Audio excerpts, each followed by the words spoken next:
Welcome to Conflict Managed. I'm your host, Mary Brown. Conflict Managed is a weekly podcast about toxic work environments and how to fix them. We're glad you're here. Good morning, Rob, and welcome to Conflict Managed. Good morning, Mary. Thank you for having me. I know we're going to have a wonderful conversation. I know you are interested and invested in all things leadership. Yeah. So before we get to that, I would like to hear about the first job you ever had as a young person. So the first job I ever had as a young person was not an official job. I volunteered at a newly opened comic book store when I was like 15 years old, and I got paid in comic books. Did you have a favorite comic book series Uh, at that time? yeah, at that time I liked the X-Men comic books. I think the most. So they were pretty hot back then. So, why that? Was it a family friend? Were you just interested in it?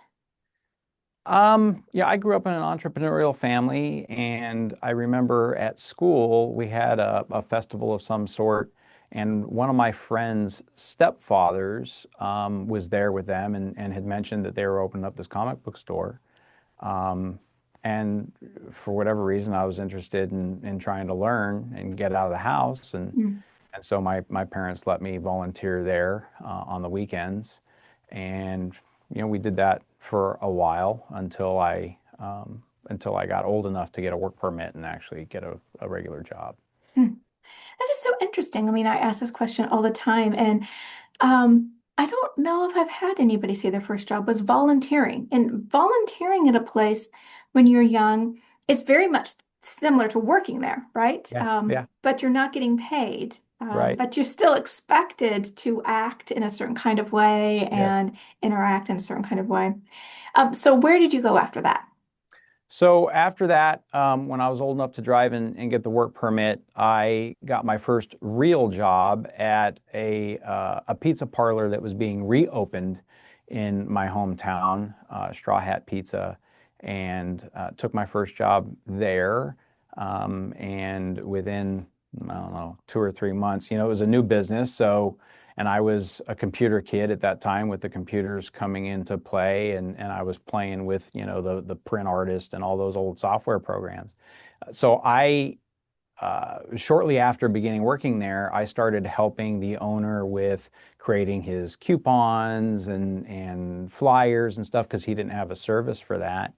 And then very quickly, I think it was within 3 or 4 months, he actually promoted me to assistant manager of the pizza parlor.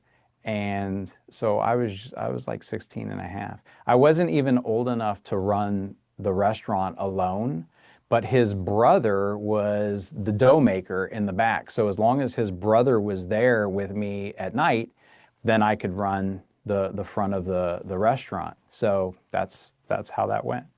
That is so interesting. I remember as a young worker and like I couldn't use the slicer or there are Right. a variety of like safety things that you couldn't use when you were young. How interesting to be 16 and a half and an assistant manager. Um, the peer dynamics. I mean, you were then Yeah. managing people obviously at your own age, but then older than you. Yes. Do you remember what that was like, what it felt like? Yeah, it wasn't that fun, honestly. I remember two specific things well, three incidents that occurred. One, the very first night that I was running the pizza parlor, we got held up at gunpoint. Mm, There was some apartments back behind the facility, and a guy came in with a gun and robbed us. So my first night, my first experience there running it was having a gun jabbed in my hip while I was trying to talk the cashier through. She was shaking and scared, trying to get her to just open the register, right? But there were these flat buttons, so she was having issues. So that was an interesting experience for my first night, being in charge. Um, then there was two other key issues. Obviously, I was, peers, and when he promoted me, I had some friends that worked there, and I remember one kept calling in sick, and he made me fire them, mm, which resulted in not only them getting mad at me, but I got phone calls from their parents, Mm. yelling at me, and I'm like, I don't know what to tell you. He's got a three limit policy. You called out 3 times in a row. The other one was a delivery driver that we had, and he was probably in his 40s. Um, but we were getting complaints, about the time that it was taking him to get these people's pizza to them. And I remember having a sit down, and it was me, him, and the owner. And I was laying the ground rules for him, and he did not like being told by a child to him. And so we had some heated words, and he got up and, and walked out. And I said some things, as a 17, 16, 17-year-old, I probably shouldn't. And he walked out, and the boss looked at me and he says, "Well, that's that. So you've got your car here, right? Because you're gonna you're gonna have to deliver these pizzas." And I'm like, "Oh, I didn't think that through, but so Oh my word. I mean, those three stories in a way encapsulate so much that happens in the adult world of yeah, work, yeah, dealing with really difficult escalated situations, dangerous situations.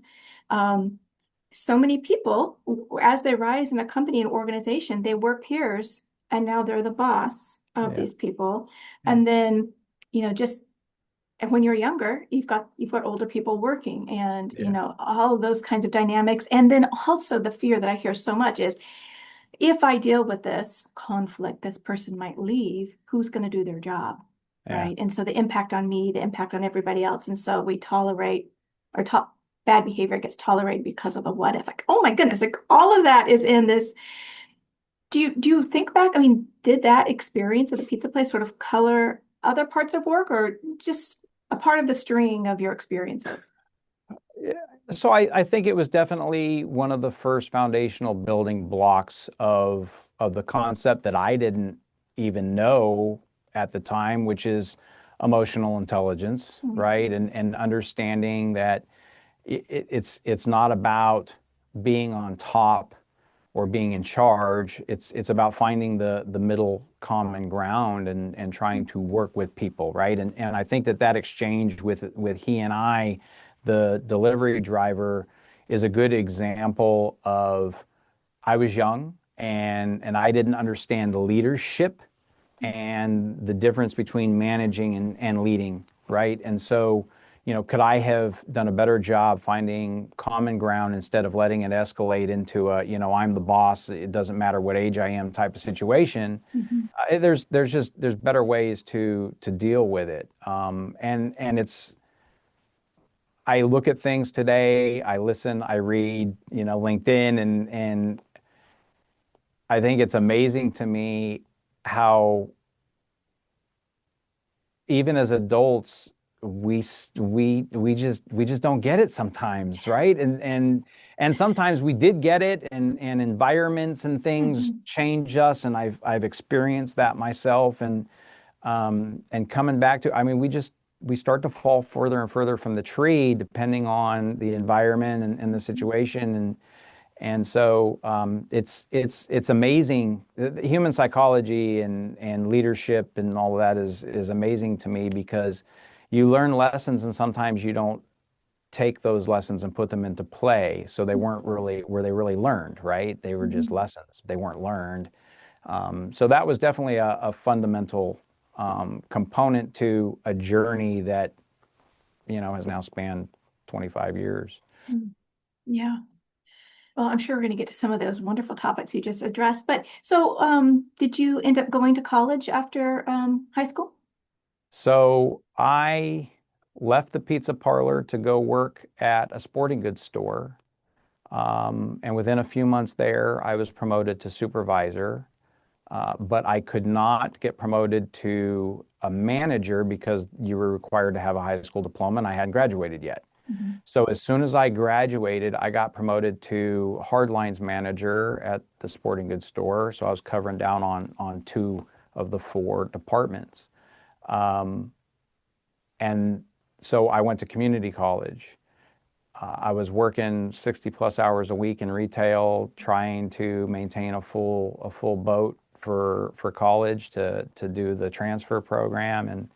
And one day I looked at myself in the mirror. I was like, I can't keep doing this. Um, and then I up and joined the Army, kind of out of the blue for a vacation. Um, and I think the funny part is it really, compared to what I was doing, quite honestly, it really was kind of a vacation.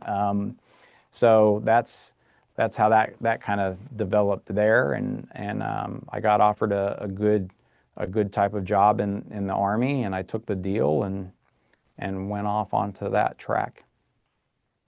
I mean, the army out of the blue. I mean, obviously it wasn't, right? I mean, you had all these things going on, all of this pressure.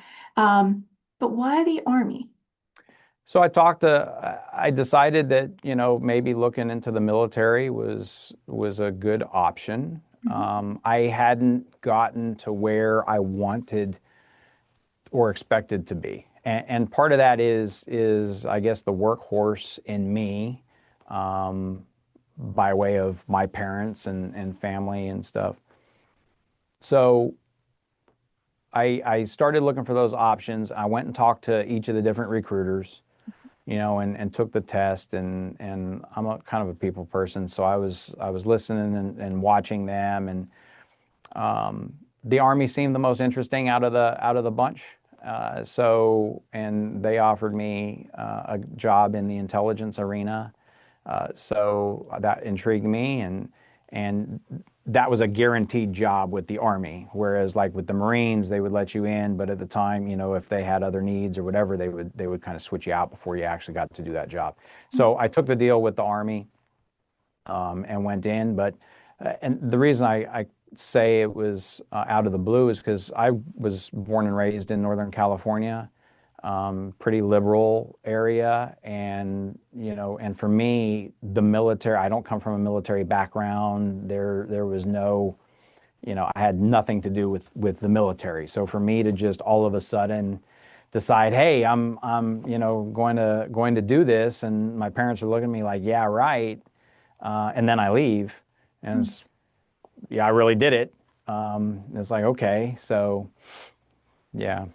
Wow. So how long were you in the army?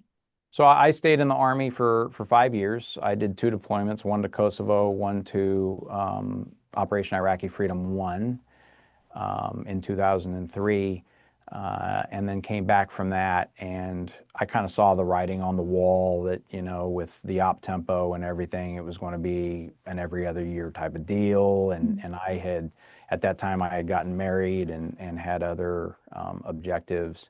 Didn't like some of the things that were going on in the Army at that time with professional development. They had kind of switched from a, learn first, promote later to a promote first, learn on the fly. Mm. And I didn't necessarily agree with that, still don't.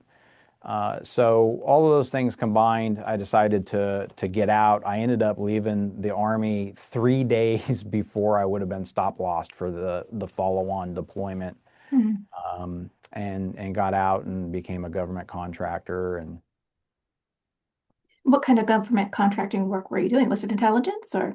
yeah, so my first job, I moved out to Arizona and I was doing training, for intelligence folks in the Army.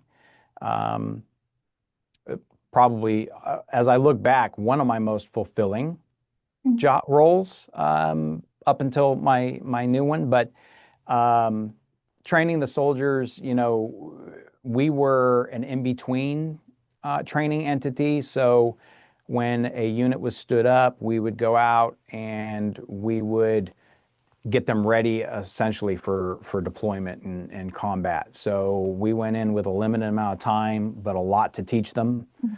to get them ready. And so it was fast paced. Everybody was energized. It was fun. You could see the growth happen over, the duration. And then these folks would deploy 3 to 6 months, sometimes later, and we would get feedback from them. And so, the fulfillment of, hey, what you taught us, we couldn't have made it and done all these things without what we learned, um, was great. Obviously, I mean, these men and women are going into combat, so that's not a light thing, right? But Um, and then at some point during that time, I ran into some guys who were starting a new business and went off on a business venture, moved back to Tennessee to Clarksville. And that didn't work out. We were training law enforcement and stuff, and budget cuts and federal cuts, all those things were happening at the time. So I ended up going back to Iraq on contract to run a team as a civilian contractor in Iraq, and then ultimately made my way out here to DC, where I started on the floor at the Defense Intelligence Agency doing some analytic work, and then started to work my way through, team lead, program manager, senior program manager, and then transitioned over to the business development role, and then built and ran teams doing business development, and eventually left and started my company. Wow. So before we get to your company, I just, so I taught most of my life. I taught philosophy. And well, I think it's a pretty practical skill because it's about what is the best life to live and just Yeah. there's so many sorts of things and ethics and questions of metaphysics.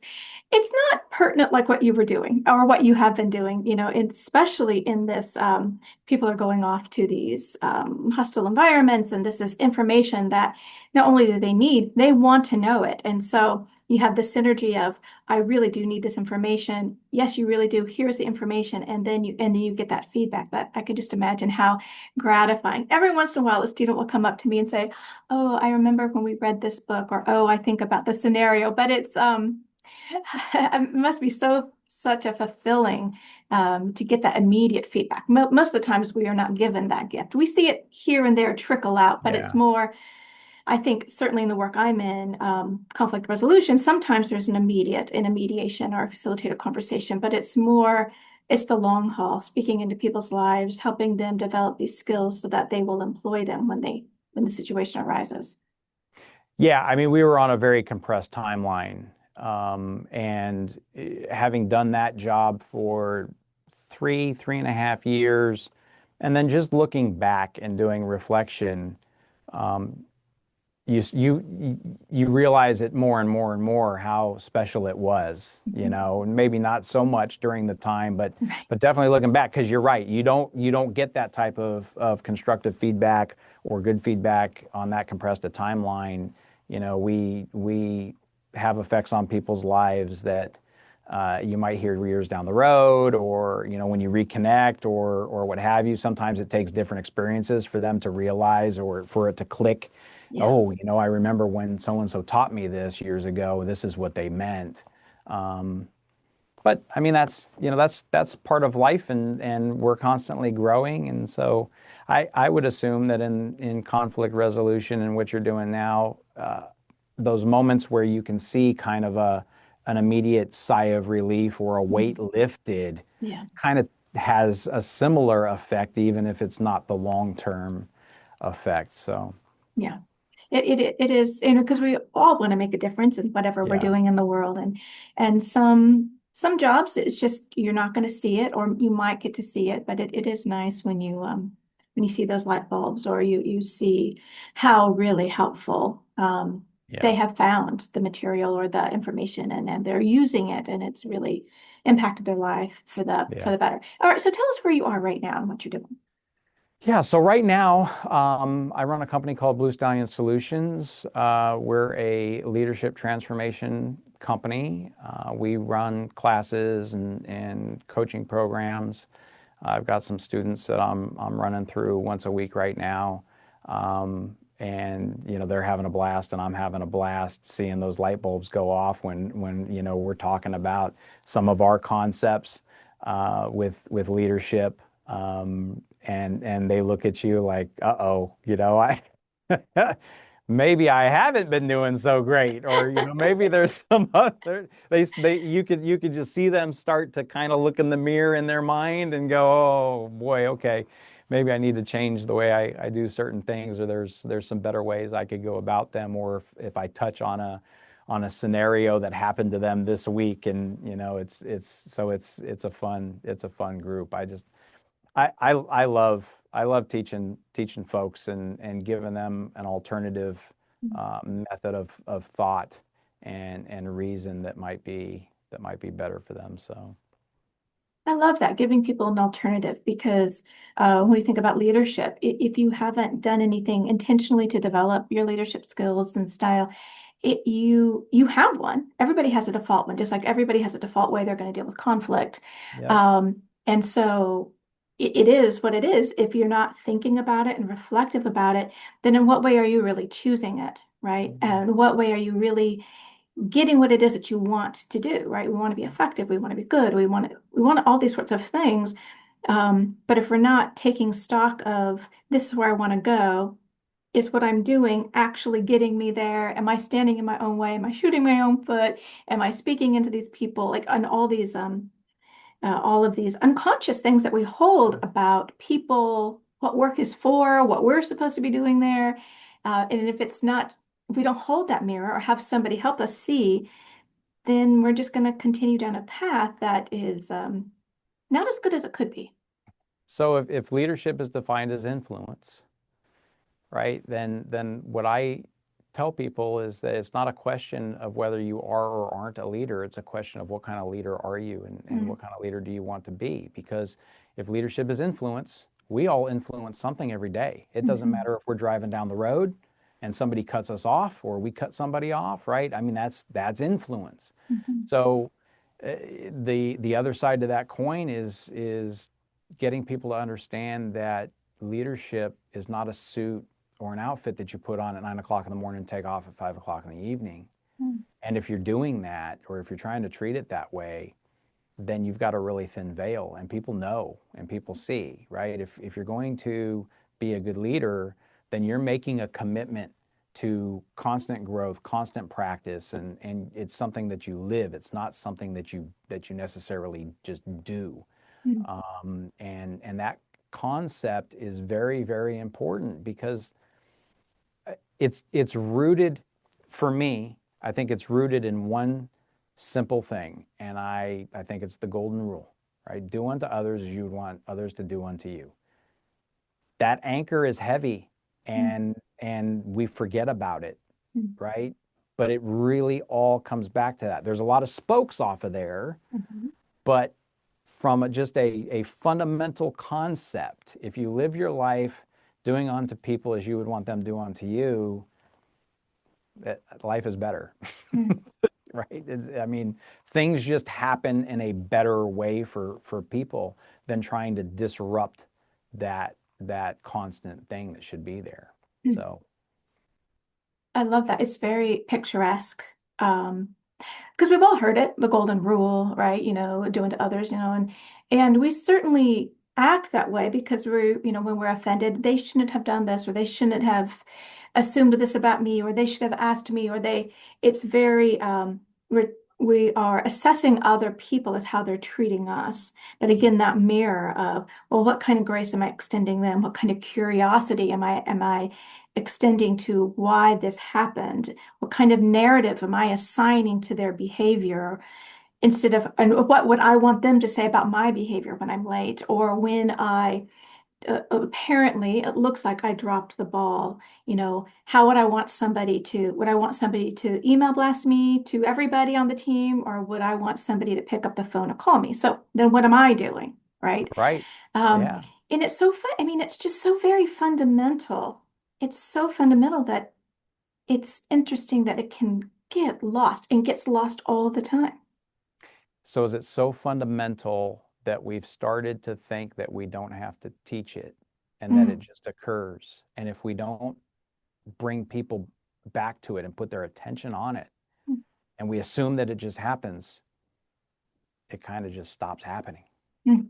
Yeah. right? You have to be intentional with these types of things, and so we fall into bad habits sometimes, and Mhm, we just forget. We let life and the environment and the pressures kind of take over, and we lose that grounding. And it's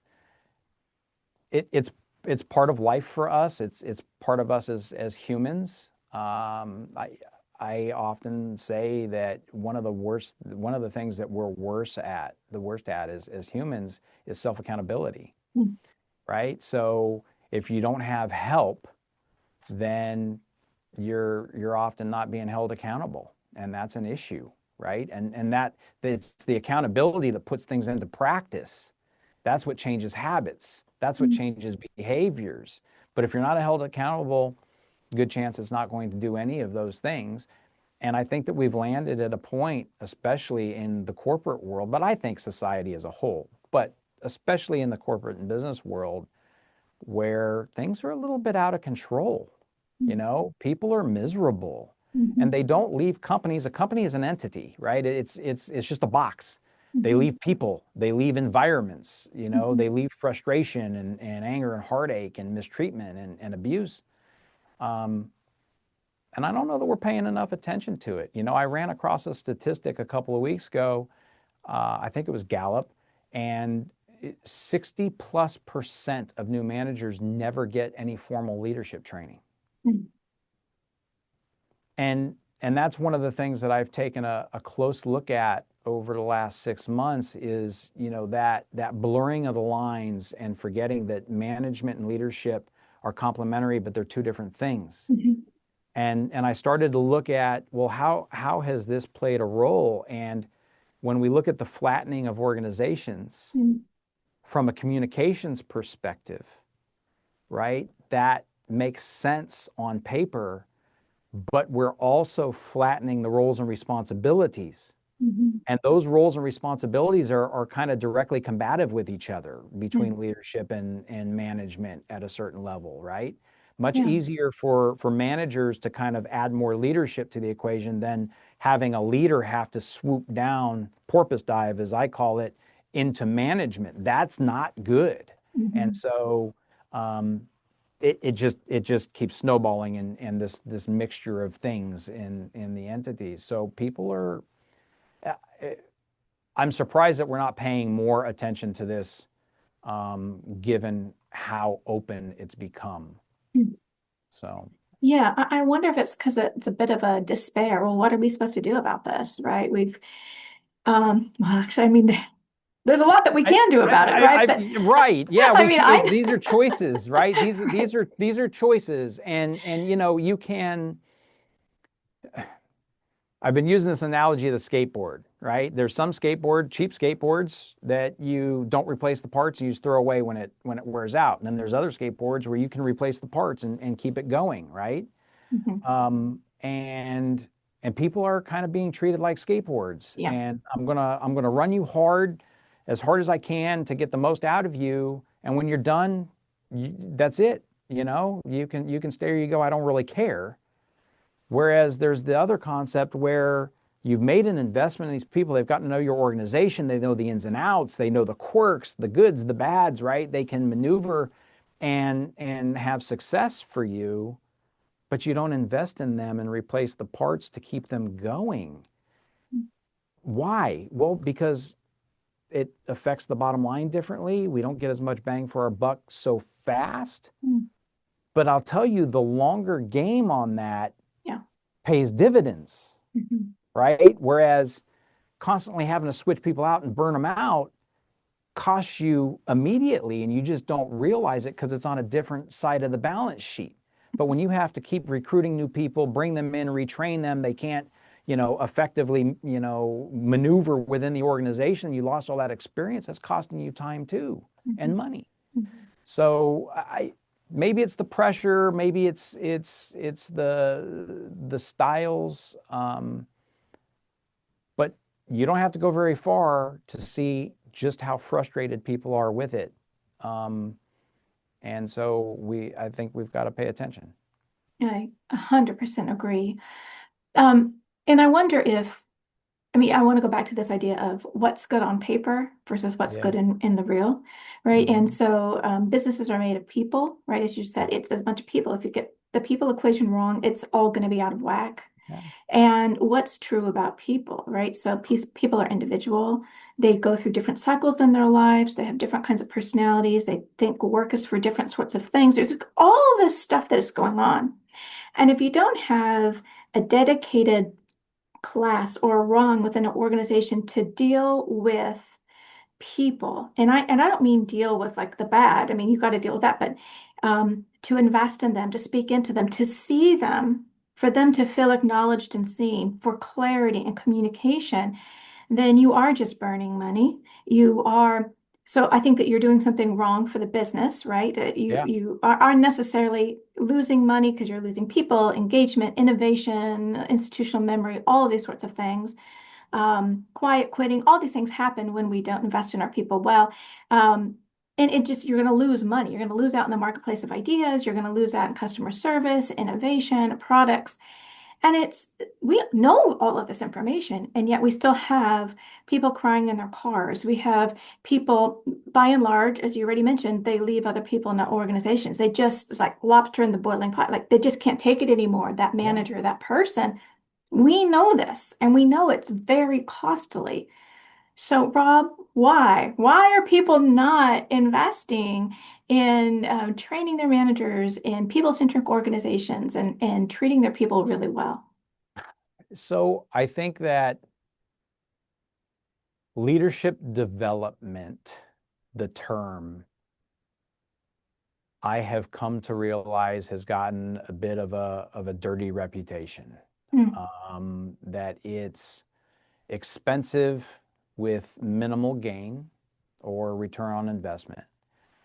Some companies, it's become so easy to kind of check the box, right? You mhm. can get them a software platform. They have access to all these thousands of courses, and every day at lunch, you see somebody posting a new certification on LinkedIn. It's like, Right. oh my goodness, and again, there's no accountability there. It's not like they're putting a lot of that stuff into practice to change habits or build habits or anything like that.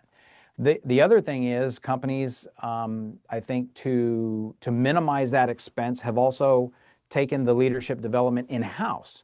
So they've created these mentorship programs, which drive me bonkers because 3/4 of the time, listen, if you've got problems, how are you ensuring that it's only your good people that are doing the mentoring? How are you ensuring that you're not perpetuating the bad culture over and over and over again, right? And when people are malleable, um, you have to make the right call and you have to give them the right information.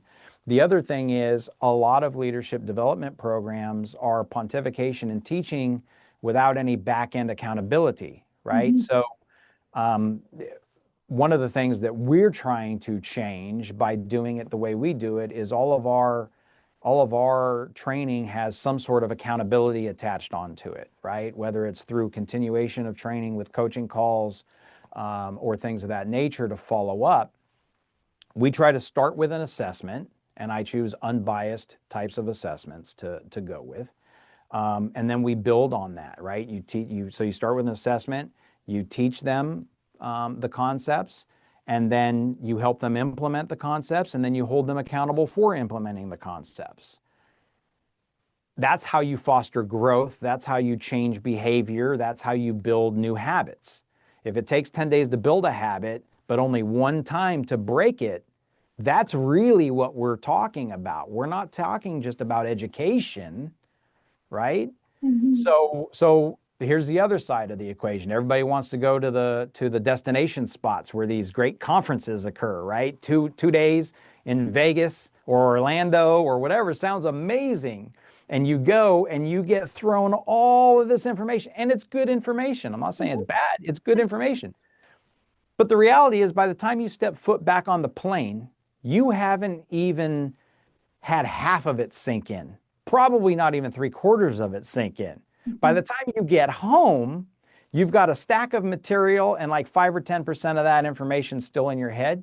And none of your bosses or your coworkers were there with you. And they're not holding you accountable to implement even that tiny bit that you retained, right? mhm, That's not training. I come from the military and training soldiers. And the law of the rubber band from John Maxwell, people grow when they're stretched, right? mhm, You have to stretch to create that growth. You're not getting stretched in Las Vegas sitting in a hotel conference room seat with 300 other people hearing all these great things. It's great motivation and mhm, it's good information, but it's not training and development. It's not changing habits, mhm, right? So we fall into these weird little traps, I think, that are kind of there, quicksand maybe.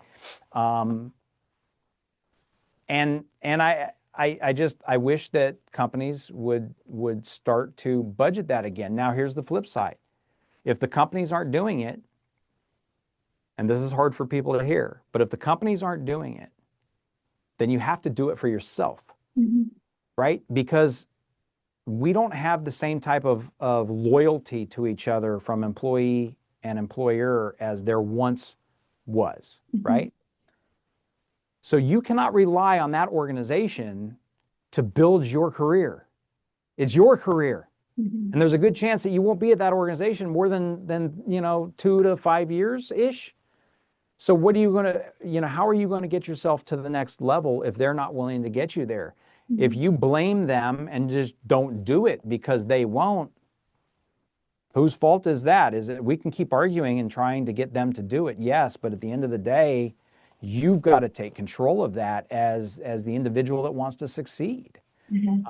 So, it's a crazy world with all this, and there's a lot of emotions and thoughts and feelings and things.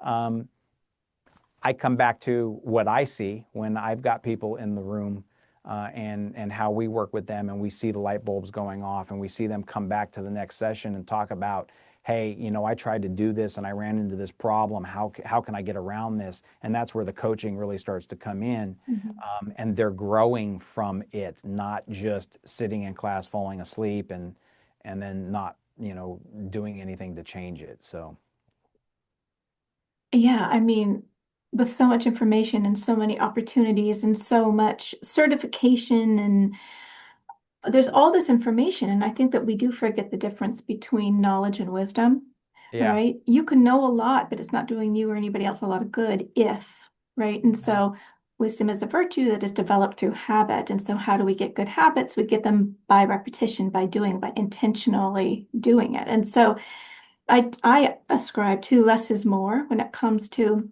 conflict management. Like the kind of training I do is very simple. I don't do any theory because the people in front of me, I want to try to give them just very concrete, practical skills that you can do. Now, if you just sit for an hour and learn this stuff and don't do anything with it, it's not going to do you any good, right? And Right. that's a choice that Right. people make for whatever reason.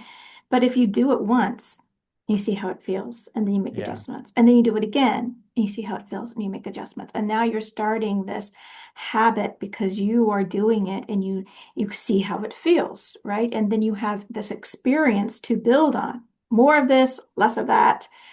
Let's try this again, right? And I think with getting all this information, it can be inspirational, but it just is, it's an information overload. What am I supposed to do with all these wonderful things? Well, then I just don't do anything because I've got the tyranny of, the urgent, it's right in front of me. Um, so as you think about all things leadership, are there any sort of, or what do you think is a common myth about leadership when it comes to conflict management that you see that maybe prevents people from addressing conflict? I say early, often, swiftly, and justly. Ooh, that accountability thing, Mm, right? People are scared of holding other people accountable, and I mm, get it. I so get it. People, you know, I've been that person holding people accountable that did not want to be held accountable, and I've been the one meeting with corporate lawyers because I had a complaint filed against me for something so egregious that never occurred, all because I was holding somebody accountable to just do the basic nuts and bolts of their job that they were being paid good money to do, mm, right? Um, I think that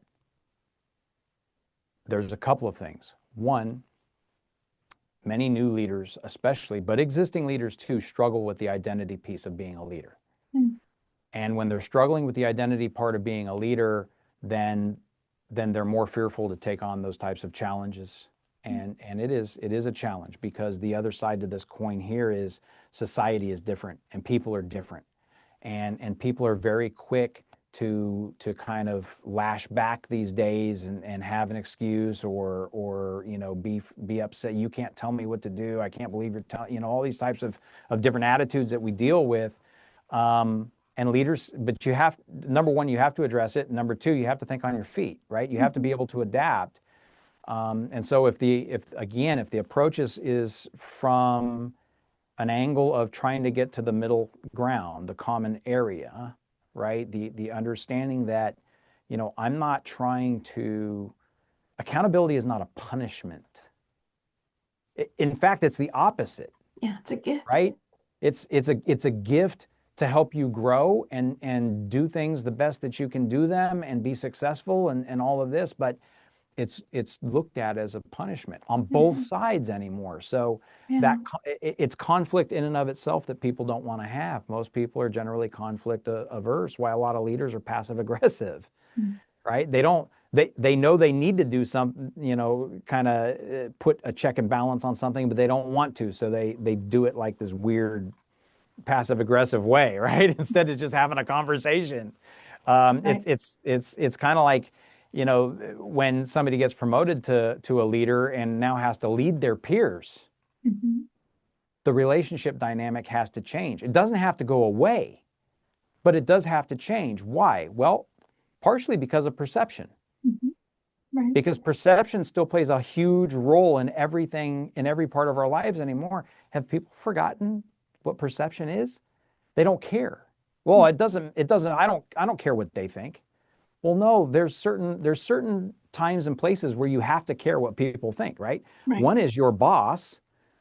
You don't want your boss thinking that that they're paying you to not do anything. Mhm. So you have to pay attention to perception. It still plays a role, right?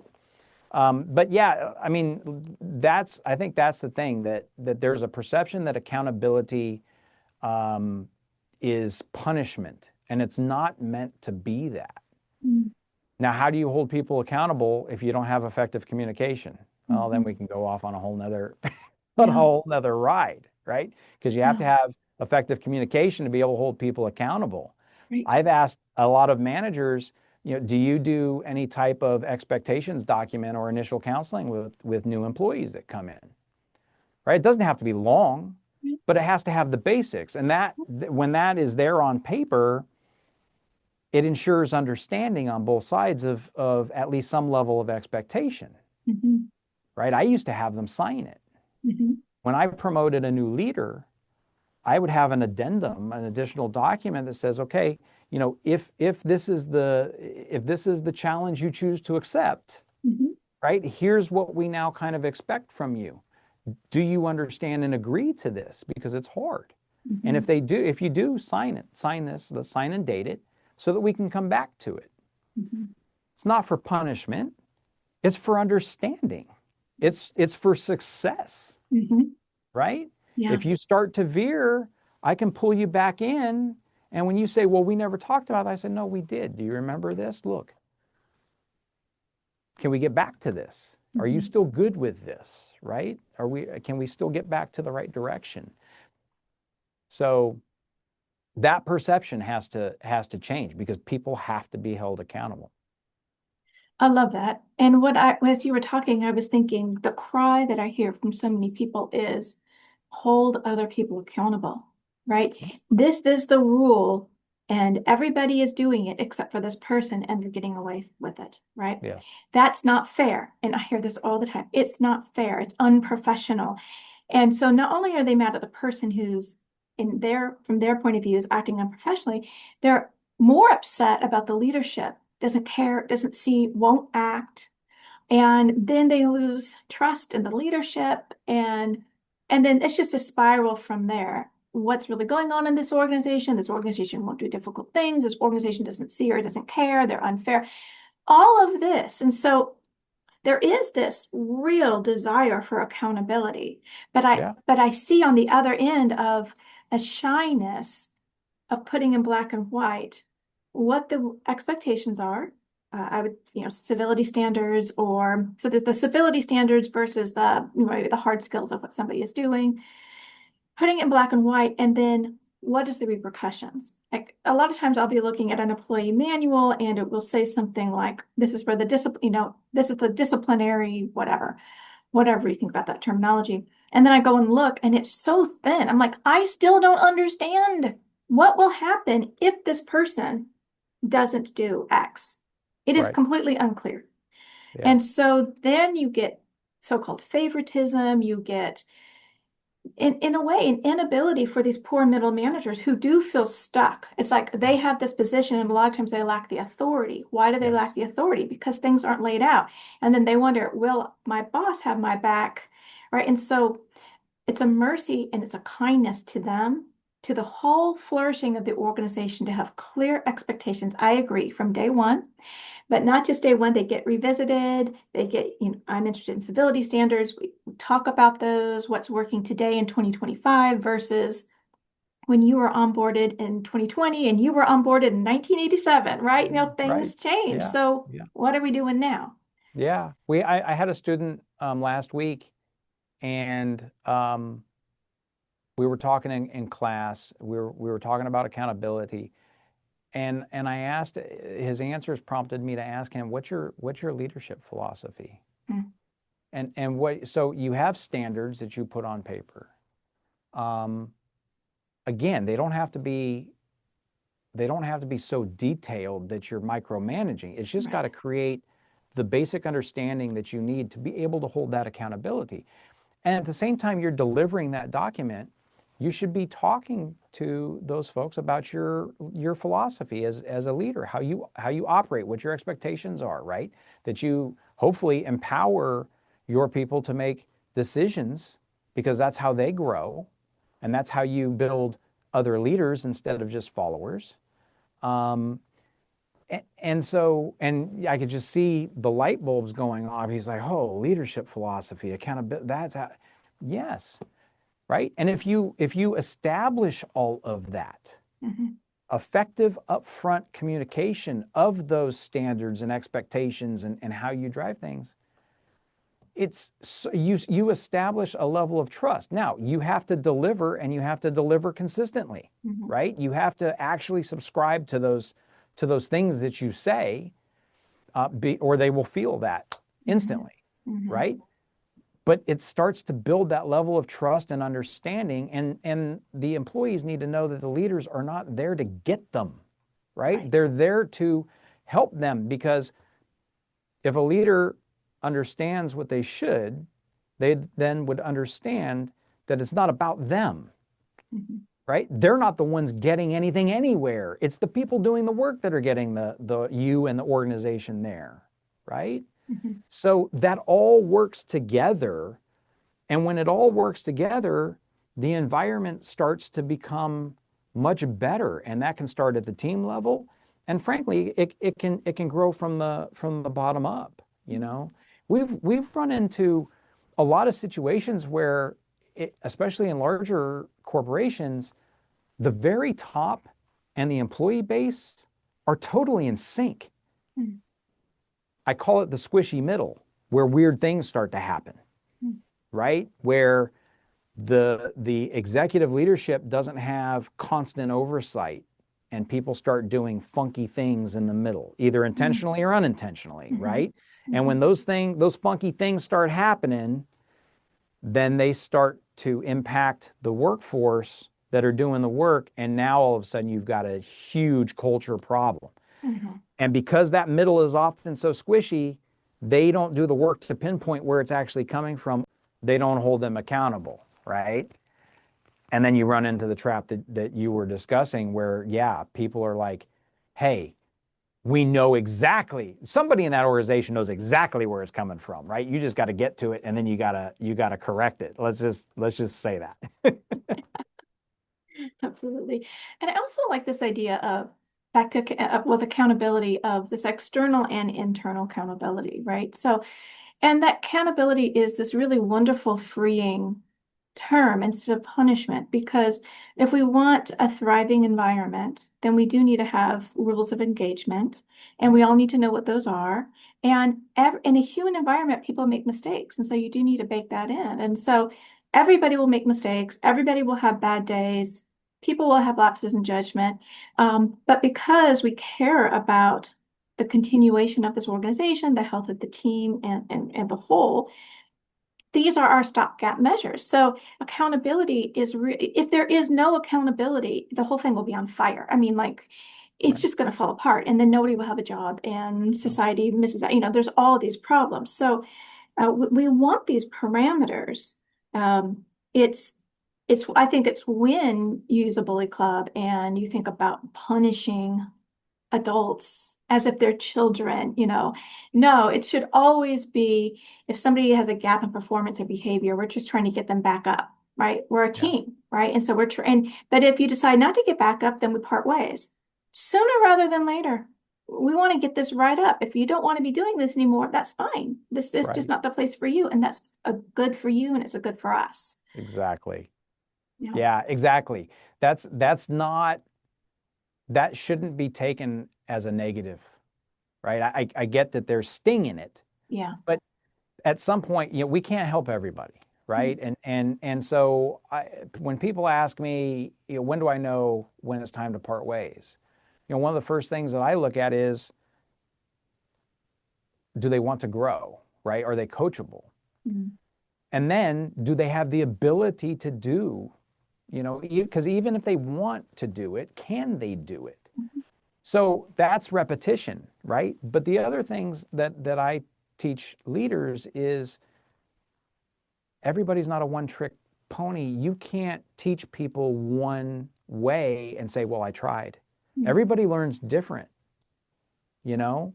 And so you've got to try different things. So my thing is this, if you get to a point where you truly feel that you've exhausted what you can do to try and help this person, then it's time to have a conversation about whether they're really the right fit. And I don't put a timeline on that because every organization is different, every job is different, or Mhm. what have you, but it's a feeling thing. And it is uncomfortable. I get it. Leadership is about getting uncomfortable, being Mhm. comfortable, with being uncomfortable. Mhm. But you owe it to a person that you bring on board to try as much Mhm. as you can within an acceptable period of time for the organization so that they're not a burden, right? And they don't become a sandbag on the organization. But here's the other thing. What are their skills? What can they do? And is there any, because you've invested in them already as an organization, is there something that they would be better suited for within the organization? Instead of just letting them walk out the door, right? Do we even look? Sometimes we don't even look anymore and we just let it go. But there was a position open here in another department that person might have been the great fit for. Mhm. And how loyal would they be if they were given that opportunity? So it, but what's that come back? It comes back to the golden rule again. Do unto others as you would want others to do unto you. And so would you want to be just sent out the door when there was a position that you might have been better suited for just because you didn't work out in one? You can still like the company and you can go over there and flourish. But we don't think we've turned into such a transactional society as a whole that being transactional now has gone, it's seeped into every decision that we make. Everything is transactional. So even if we go back to the culture piece and investing in people and everything else, the transactional way says, oh, just write them hard and get rid of them. The Mhm. strategic side says, no, keep building them, right? Build more of them, build all of them, turn them all into leaders. Because if we have an organization of leaders, we're going to own the market, right? We're not just going to be a big player, we're going to own it. But we don't think that way. So it's a tough spot, and it's a big pill to swallow and try to jump in to help change. Mhm. And I think that a big part of the problem with leadership development too is that we've created a business market around it, and so every person that's had any level of success suddenly is a coach or a trainer or a teacher. And sorry, I played sports. Not every player makes the best coach, right? And not every coach was the best player either. Mhm. And every now and then you get those purple unicorns that are just great at everything, and they're there. And we can't afford those people usually, but but they're there, right? But it's not just because somebody had success and made a lot of money doesn't mean they can replicate it, Right. and doesn't mean that they can get somebody else to replicate what they did. There's a difference, right? And so, but our society being transactional, a lot of people fall into that trap, and they don't do that diligence to make those types of decisions better for themselves and their organizations. And it is hard. I mean, I'm a leadership guy, and so my feeds from the time that I don't think that there is a break on, Facebook, Instagram, whatever. I see all of them, right? And Yeah. it's constant. And sometimes I forget that not everybody's feed looks like that because they're not talking about that all the time. But it's it's paralyzing to the companies too. And I get it. It's hard, right? And so Mhm. sometimes they just say, that's too much. I'm not going to get into that. Let's just create our own thing over here and make it the best that we can. And it's usually not great. But they're doing what they think they can without getting into the craziness of, how do I vet? I'm going to spend $25,000. How do I vet this person over that person? And it's paralyzing, and I get it. So, but I think that if we can all agree on the changes that need to occur, and talk about it and be open about it, and figure it out, that it can get better, one person, one company at a time. We just keep marching. We're on a movement here, at least, to do exactly that, um, because somebody has to, right? And Mhm. if we're all doing that, then at some point, maybe it gets better. But a win for the day for me is if I can, influence somebody for the better, then we're good for the day. So Yeah, so I mean that's the hope that we can have is that we can, if the people argument like how you ought to at baseline everyone should be treated, if that doesn't win, the money, right, the money side of business should win. So yeah, it's both I think a moral obligation we have to treat people well, and then it should make financial sense as well to treat our people well and invest in them. So I'm going yeah. to end with this question for you. As you look into the future of work, what do you think needs to happen so that not only will all workers be treated with dignity and respect, but that they will be encouraged to thrive and flourish? I think it comes down to humanity. We have got to understand that we're all human, right? The employees are human, the leaders are human, um, and and the future brings in a lot of technology and machines that at some point we are going to teach how to have some level of emotion, but it's not real emotion, right? Like, at what point, do we anyway? So that's going to become bigger and bigger and bigger.